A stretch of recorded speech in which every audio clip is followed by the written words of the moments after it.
What's up guys? I just want to give you an update for a new APN connection to any network.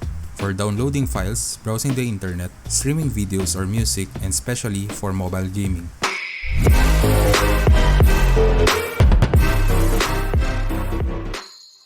Before we start, let's do a speed test on your current APN, which is Globe.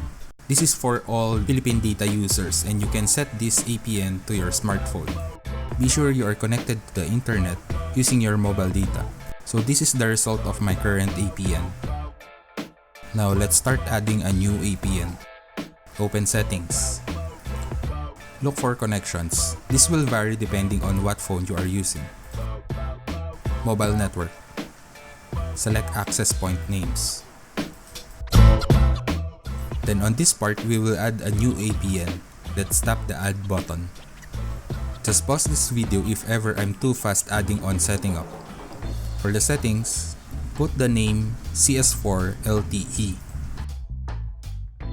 For the APN, type internet.cs4lte.com.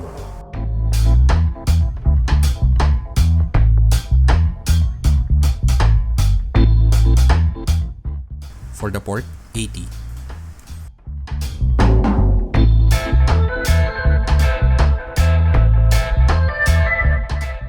For authentication type, choose PAP or CHAP. For the APN protocol, select IPv5 and IPv6, same with APN roaming protocol. For the bearer, select all except unspecified.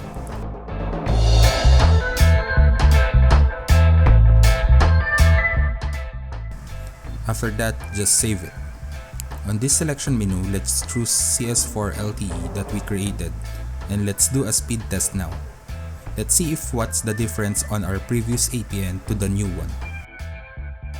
If you find this video helpful, please hit that like button, share this to your friends, and subscribe to this channel for more mobile tips and tricks. Again, this is a remix of mixgamingph. See you on my next video. Keep safe and have fun learning.